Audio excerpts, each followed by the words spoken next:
সুপ্রিয় দর্শক শ্রোতা, আল্লাহ সুবহানাহু ওয়া তাআলার নিকট রমজান মাসের পর সবচাইতে গুরুত্বপূর্ণ এবং পবিত্র মাস হচ্ছে মুহররম মাস। মুহররম শব্দটির অর্থ হচ্ছে সম্মানিত, সম্মান করা।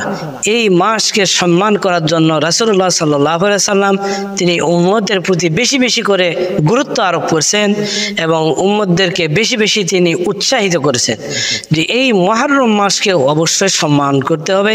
কেননা আল্লাহ সুবহানাহু ওয়া তাআলার নিকট যে 12টি মাস রয়েছে, এই 12টি মাসের মধ্যে সবচাইতে গুরুত্বপূর্ণ সম্মানিত মাস হচ্ছে এই মুহররম মাস। মুহররম মাস সম্মানিত হওয়ার পিছনে অনেকগুলো কারণ রয়েছে। এই মুহররম মাসের রোজা কয়টি রাখবেন, মুহররমের রোজা কয়টি, আশুরার রোজা কয়টি, এইগুলো নিয়ে আজকে আলোচনা করা হবে ইনশাআল্লাহ তাআলা। আশুরা এবং মুহররম, আশুরা অর্থ হচ্ছে 10, মুহররম অর্থ হচ্ছে এই মুহররম মাস। মানে আশুরার রোজা রাখতে হবে মুহররম মাসের 10 তারিখে। যদি কেউ মুহররম মাসের 10 তারিখে রোজা রাখে, আল্লাহ সুবহানাহু ওয়া তাআলা তাকে পূর্ণ 1 বছর রোজা রাখার পরিপূর্ণ সওয়াব দান করে দিবেন। আল্লাহ রাসূল সাল্লাল্লাহু আলাইহি সাল্লাম যখন তিনি মক্কা থেকে মদিনায় আসেন, আর তখন সাহাবায়ে কিরামদের মাধ্যমে তিনি জানতে পারলেন বা ইহুদিদের কাছ থেকে জানতে পারলেন তিনারা এই মুহররম মাসের আশুরার একটি রোজা রাখতো। তখন রাসূলুল্লাহ সাল্লাল্লাহু আলাইহি সাল্লাম জিজ্ঞেস করলেন যে তোমরা এই যে আশুরার রোজা রাখতেছো বা তারা রাখতেছে, এটার কারণটা কি? প্রতি উত্তরে বা ইহুদি খ্রিস্টানরা তারা বলল যে আমরা এই মুহররম মাসের আশুরার রোজা রাখি এই জন্য যে আমাদের ইতিপূর্বে হযরতে মুসা কালিমুল্লাহ তিনি এই মুহররম মাসে পরিত্রাণ পেয়েছিলেন এই আশুরার 10 তারিখে। এই জন্যই এই আমরা তার প্রতি শুকরিয়া আদায় করে এই রোজাটা রাখি। রাসূলুল্লাহ সাল্লাল্লাহু আলাইহি ওয়াসাল্লাম বললেন, হে সাহাবীরা, দুনিয়ার মানুষদেরকে জানিয়ে দাও ইহুদি খ্রিস্টানদের চাইতে মুসা কালিমুল্লাহর নিকট হকদার আমরা সবচাইতে বেশি। এই জন্য তোমরা রোজা রাখো। তবে তারা একটা রাখতেছে, তোমরা 2টা রাখো। এই জন্য 2টা রোজা রাখতে হবে, মুহররম এবং আশুরা। যদি কেউ 9 তারিখে রোজা করে তাহলে 10 তারিখ দিয়ে সেই 2টা পূর্ণ করে নেবে। আর যদি কেউ 10 তারিখে রোজা করে তাহলে 11 তারিখে একটা দিয়ে এই 2টা পূর্ণ করিয়ে নেবে।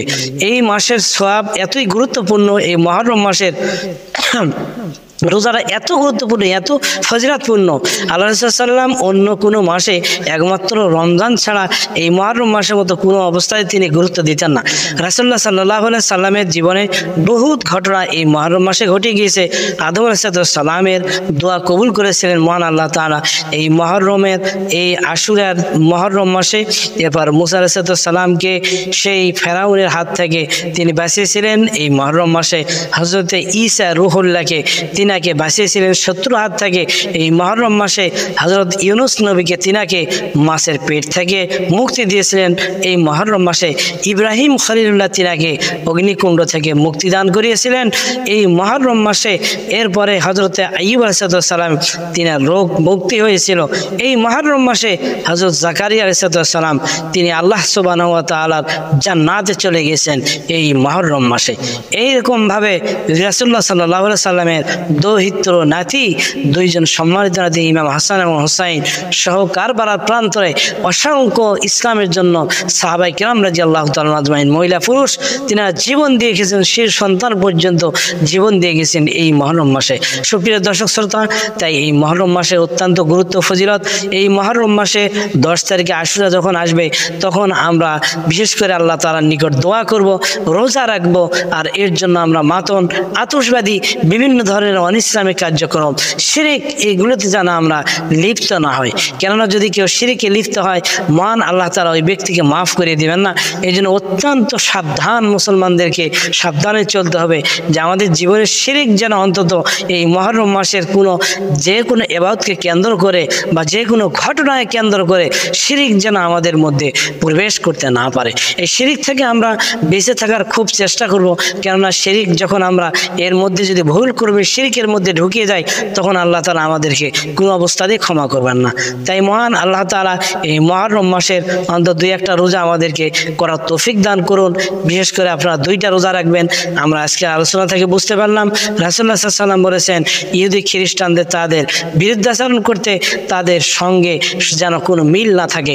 যেহেতু তারা একদিন রোজা রাখে, আমরা রাখবো 2 দিন। তারা রাখে 10 তারিখে, আমরা 9, 10 অথবা 10, 11, এই 2 দিনের মধ্যে যে কোনো 3 দিনের মধ্যে যে কোনো 2 দিন, মানে 10 তারিখ যেন আপনার হয়ে যায়, এইভাবে আমাদেরকে রোজা রাখতে হবে।